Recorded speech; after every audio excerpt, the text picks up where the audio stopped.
Now, whenever you hear of train crashes, what comes to your mind? Probably all the popular ones, right?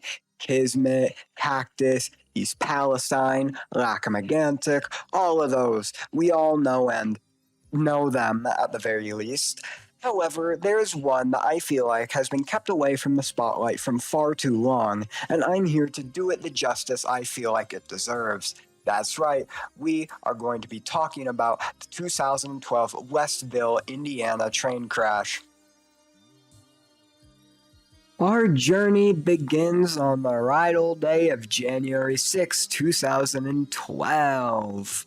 At around 10:48 a.m., train K6 consisting of two locomotives and 69 empty cars, departs Garrett, Indiana at 10:48 a.m., traveling westward towards Chicago at a maximum speed at around 50 miles per hour. Now, K683, or Train 1 as I'll be calling it, had two locomotives, Union Pacific 7063 and Union Pacific 7115.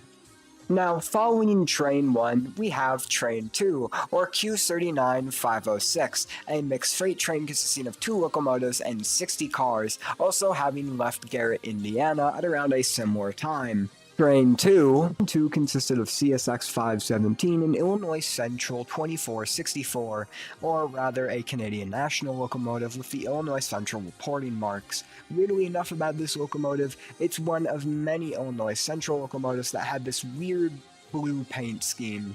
But regardless, it was following not too far behind from Train 1. And lastly, we have Train 3, Train Q16105, a intermodal consisting of about 3 locomotives and 48 cars, having departed Willard, Ohio at about 8:30 a.m. The train consisted of 3 locomotives, CSX 5387, CSX 5284, and CSX 320. Now, under normal circumstances, this would have all gone perfectly fine, but as I'm sure you can guess, there was anything but normal circumstances facing this day.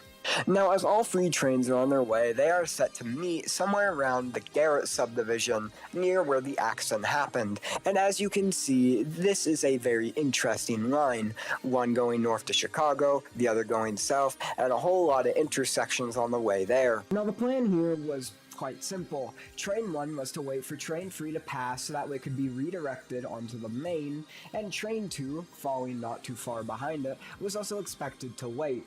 So, eventually, Train 1 arrives and begins to slow down. However, as Train 1's crew begin to slow to a stop and wait for the signal to proceed, all of a sudden, they feel a very sharp jolt coming from the back of their train and immediately go into emergency. What the hell was that jolt? Where did it come from? Why did it happen?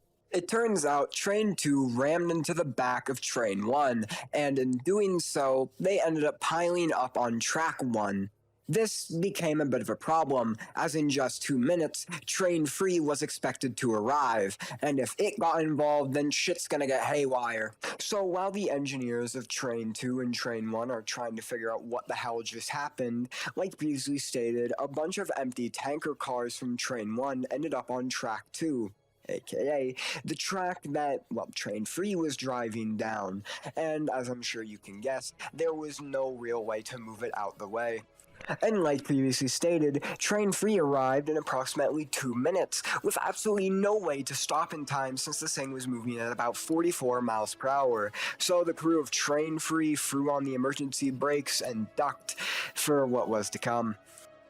Now, what made this situation even worse was that as the trains started to mesh together in this big old metal ball, one of them eventually caught fire and eventually it started spewing smoke everywhere. While there isn't really a confirmed source, it is likely from 517. Surprisingly enough, however, the crew members of each train would actually be able to make it out, and none of them died. This is kind of remarkable because when you look at photos or footage of this train wreck, you would have assumed someone probably died based off of the conditions of the locomotives. So eventually, after everything was cleaned up and the area was back into service, the question began to arise. Why the hell did Train 2 ram into the back of Train 1? After a while, an investigation conducted by the NTSB, or National Transportation Safety Board, determined that the probable cause was the failure of Train 2 to maintain visual attention to the tracks and or signals. The distractions at question were texting and driving. Yeah, that's right, we got ourselves another Chatsworth. Now, something that's admittedly just an interesting fact is that Chatsworth happened in 2008, while this one happened in 2012, being that they were 4 years apart from each other. Ironically, 2008 and 2012 were also the years that Obama got elected. I don't really have a place to put this, it's just something I know. But at the end of the day, it was determined that the fault laid upon Train 2's crew. So with that out of the way, what the hell happened to these locomotives? For Train 1, Union Pacific 7063 was undamaged and is now an A44 AC6M. It still runs on the Union Pacific roster. Union Pacific 7115 was also undamaged and is still active on the UP roster. As for Train 2, well, CSX 5017 was wrecked and completely destroyed and scrapped on site. Illinois Central, or Canadian National 2464, was wrecked and the cab was completely destroyed and scrapped on site.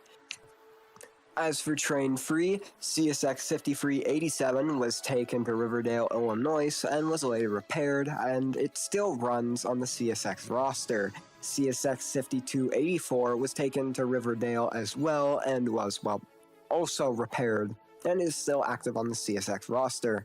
However, CSX 320, it was also taken to Riverdale, and I'm noticing a theme here. However, it was later scrapped in 2014, only about 2 years after the accident. And with that out of the way, that's pretty much the end of anything about this crash. Everything after this would basically be cleaned up and returned back to normal. So what's with the title, Lost Throughout Time? Well, this is because, despite the crash seeming like a perfect fit for a train crash documentary, it barely receives any attention.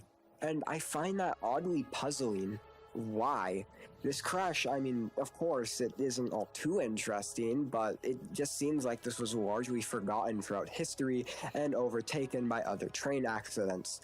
If it weren't for one man who basically carries this train crash to this day, and that's 2010 Train 1.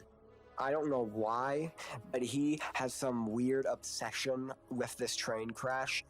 It's like he was preparing for this moment his entire life. This dude has an entire playlist of footage and shit regarding this accident, basically knows this entire thing inside out, and I have no idea why. So naturally, he was of great help when making this video, and I applaud him and his efforts.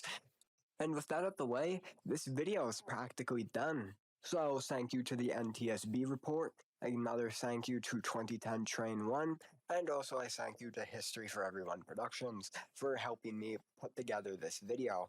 Mind you, this is the first time I've ever done something like a mini train crash documentary, so I apologize if there's anything off about this or if I get anything incorrect here. I promise the next video will be something more normal and consistent with what I usually make. But with that out of the way, thank you for watching. I'll see you in 4 days.